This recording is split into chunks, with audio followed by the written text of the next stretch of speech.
quite often what I do is I just realised I forgot to record. oh dear. Okay, 100 grams of cream, which I kept in the fridge just for keep it nice and cold. So I'm just going to pour that. Go. And I will stir that. So quite full. The bowl is really full. I'll just do this and then I will show you. But it does make, this dish makes quite a lot. So it is, yeah, it's a really good tasty one. Just okay, so we'll just take it off and show you. So rather than tipping this all over myself, it is pretty full. This is what I love about Thermomix recipes. There's so often leftovers, and as I shared in the chat, you know, at least once a week we can live off leftovers. I absolutely love that. Get a night off cooking. It's an absolute winner. Me too, yes. And all right, and then I'm going to put it back to the same setting for another 8 minutes. Fantastic. Okay, all right, well, there's no questions. This is a very quiet group tonight. I do apologise for those watching back the recording. I did forget to set the recording at the start. I'm sorry. There was a bit going on. There was confusion with the links, but anyway, so you will at least catch the end of what we're doing, and we will plate up our dishes and you will be able to see that. So just to recap, Marissa is making the enchiladas with sour cream, and they're in the oven baking now. Kaz is making, tell me the name of the dish. chicken pesto pasta. Chicken pesto pasta, and she's just popped the pasta in, and that is in the final stages of its cooking. And I am making meatballs with tomato sauce, and I have got the sauce cooking in the jug, and the meatballs are steaming on top in the Verona. So they've only got about 5.5 minutes to go, and they'll be finished. Marissa's dinner must be starting to get close. I can see the family are coming in, waiting patiently for it to be served. I imagine it smells pretty good too, hey? It does, and they've just come home from soccer, so they're and I've got 3 minutes left to go, so the timing is perfect. Oh. The hardest thing will be keeping them away from it. So I can show try and get a photo quickly so that we can add that in the wrap up. Fantastic. Quickly, because we've only got a few minutes left. I'm just going to talk about joining the business. If any of you have any inclination or any desire to find out more about what's involved with becoming a Thermomix consultant, I would love for you to stay on at the end, and we will go through some information about that. But basically, we have another incredible offer on at the moment. Usually, you can always earn a Thermomix. At the moment, we've got a half price deposit. So what that means is instead of paying $840 deposit on your Thermomix and then earning it back, that deposit is half. So it's $420 deposit. So you can have a Thermomix on your bench and a business for less than $500. And I will go into it a bit more if you stay on after this class. So basically, you do need to purchase a business kit. Now, what comes in that business kit is everything you need to get your business started.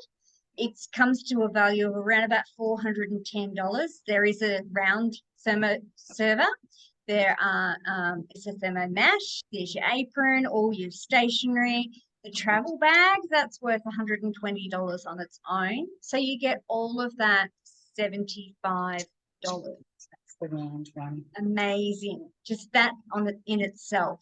If you've already got a classic white Thermomix, you can either come on board and earn another Thermomix, and for a short time, that could be a sparkling black, or you can just bring the one you've already got, and all you would be out of pocket is $75.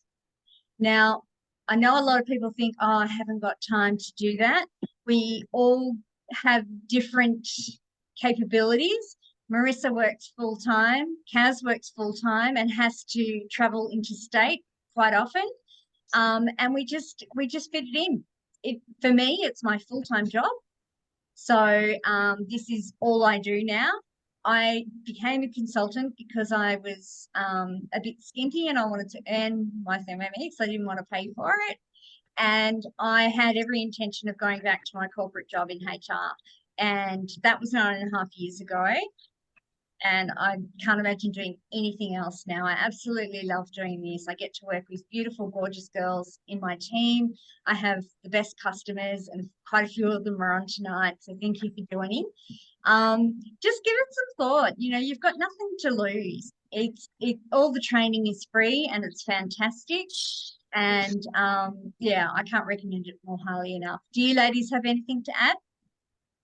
Yeah, I was just going to add to that because you mentioned that I've worked full time, but I originally joined as a consultant, I think in 2015. And in that time, I've worked full time, part time, been on maternity leave, and I've been able to kind of adjust to where I'm at. So sometimes I have, like when I was on maternity leave, I ran it like a full time business, but for the most part, it fits around everything else. So yeah, I just wanted to say that. And it's ready. Oh, awesome. It's a very scalable business. You know, you can fit it in around your life, your family. Family always comes first as far as I'm concerned. And we can recruit anywhere in Australia. Have a look at that. Yum. It's great. All right, take a quick photo, Marissa, and then let your family at it because they must be starving. That looks brilliant. Yeah, I mean, I would just agree with you, Tess, and Marissa. I mean, I joined the beginning of the year when I was not working either. Had a bit of a break from my full-time corporate role, and again thought, what have I got to lose? And I absolutely loved it, and I did put a lot of time into it. And now I'm back in another corporate role with very little time, but I do still manage to work it as best as I can. I think there's also the great benefit of being able to run your business through social media as well and through referrals. So whilst I'm not doing as many cooking experiences as I would like to, and it has been a little bit quieter for me in that regard because I have been traveling and stuff, but absolutely still being able to do it. But I love it, and it's something that I never thought that I would see myself doing, but it's great. We do have a question in the chat. Yes, I've just seen that. That's a great question. Yeah, so did you want to answer it? Well, yes, but I'm happy for other people to give their thoughts too. So we've just got a question asking how much sort of extra ingredient you could add, for example, with extra meats or doubling up on veggies and stuff like that. I don't know if there's a specific rule to that, Tess, but I mean, I usually always add a little bit extra in my veggies, and I probably quite often always go over a little bit in my meat as well. I think as long as you've got the room and the capacity in the jug, it should be okay to increase it. What I would say is though that you would probably need to just increase your cooking time a little bit with your meats. Just make sure that you've checked to make sure that it's cooked through, because there's nothing worse than, it's not so bad with beef and stuff, but we certainly don't want raw chicken in our meals. But Tess, did you have a more no, you've answered it. You've answered it beautifully, Kaz. The one thing I would add is there is a max line on your bowl, so never go over your max line when you're cooking. You may have seen me making the veggie stock paste. I load it up with as many veggies as I can squish in there, and that is the only time I'll go over the max line. And that is because we mush it all, and it all chops and it drops down into the bowl before we start cooking. Oh, that looks beautiful. Hopefully you got a photo. I did. I'm about to hand it over. Fantastic. So I thought I'd just show you how it was plated. Yeah. Thank you, Marissa. So what was I saying? I forgot. The max line. The question. Yeah. As a rule, if you are doubling a recipe, generally speaking, there is a long cook time in your recipe.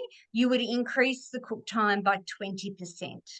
Okay, so that's a general rule. So if the long cook time is 10 minutes, you would add an extra 2 minutes, but it's always check, as Kaz said, you do not want to serve raw chicken. Not a good idea.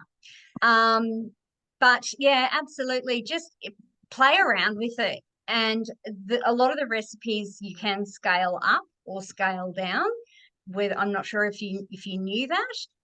If you don't know about that, please reach out to whoever is your consultant. We have a great recording of Cookie Do and all the ins and outs of Cookie Do. And we go into that scaling option there. So now my meatballs are ready.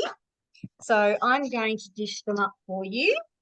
I'm just adding peas to my pasta because, and I weighed them out earlier, so they froze into the dish. So I just had to change that. So I knew they were 150, so I wasn't worried about that. But yeah, I just have got those in there. So another little tip too is when you're taking your food out of your varoma is to use your lid as a tray so it doesn't drip all over your bench and it saves a lot of mess. So there are my meatballs. They are cooked. So I'm going to pop them into my oval thermo server like so. The thing I love about Thermomix recipes is that everything goes in the dishwasher. Don't we just love that? So there's our meatballs. When I make these, typically I would use a kilo of mince because there are 5 of us. So there you go. There's an example of how to make it bigger. And I would extend the cooking time a little bit. But the key is not to make your meatballs too big so that they cook within that time. And there's my beautiful sauce. Another tip is if you pour your sauce onto your spatula, you will stop any splash.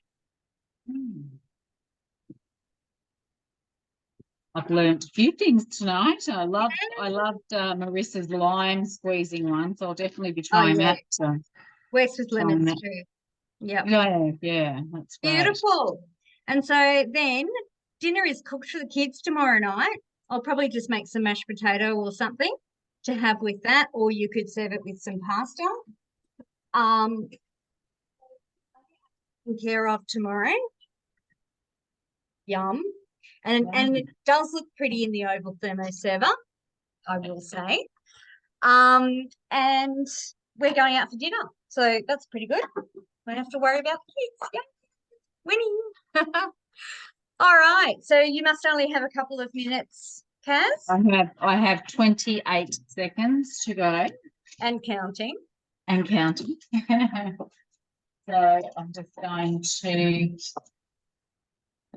grab my shaved parmesan ready so I can chop this in. Just while you're doing that, I'm going to answer another quick question. Simone has asked with the quiche. She said, I'm going to add 20% with the filling as my dishes are wider. Simone, I find that the quiche is a bit too thin. So I actually double the mixture of the quiche, not the pastry. And that makes it much thicker. And yes, you'll need to cook it in the oven a bit longer. So there's a little tip for you. Beautiful. Yes, thank you, Neil. We can scale those recipes up or down. All right, over to Kaz. She's going to plate up and then we're done.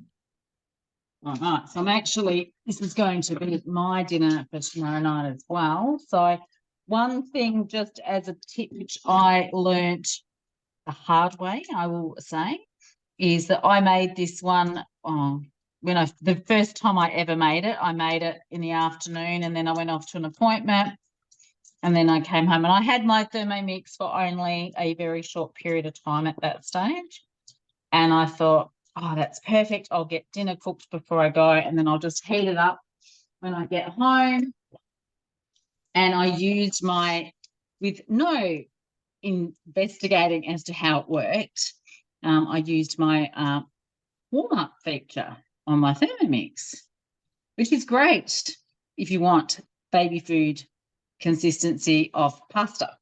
So We've all needless to done it. say, it wasn't particularly successful, but I persisted and tried again. And so now if I'm going to heat it, what I quite often do is to put it into a dish and then put it on top in my Verona and with water in the jug and warm and reheat it through that way, and that keeps it really that heats really well and is The reheat function is fantastic for soup. soup, baby food, stuff like that. But Yep. not Yeah. chicken pesto pasta. I did So that with there- my TM31. I You can see that. pureed green chicken curry, and it was not great. That looks beautiful, Kaz. And that has made so much. There's heaps. You'll be taking that for lunch tomorrow as well. Will be. Sorry. Beautiful. You'll make everyone in the office jealous. I will. All right. I really, really want to thank my two girls, Marissa and Carolyn, for helping me out. It's been an absolute pleasure presenting these dishes to you. As you can tell, we just love talking about our Thermomix and how it fits into our life and how much we love it. And I know all of you do as well. Hopefully we've inspired you to try a couple of new recipes, and, don't be afraid to reach out and ask what else could I put in the meatballs. I would normally put in some carrot and so forth.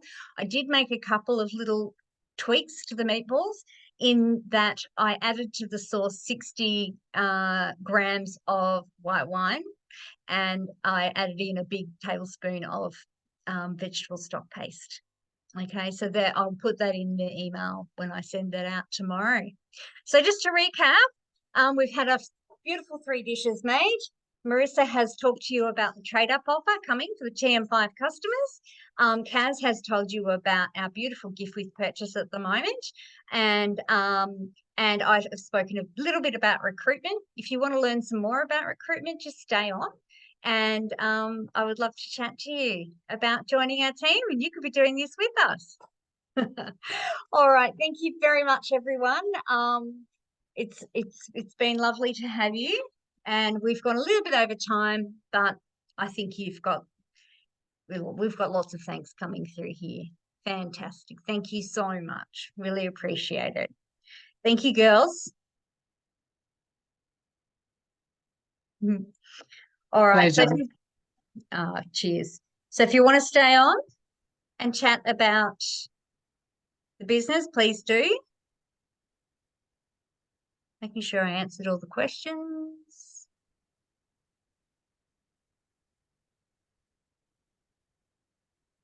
Beautiful. All right, I'm going to stop the recording.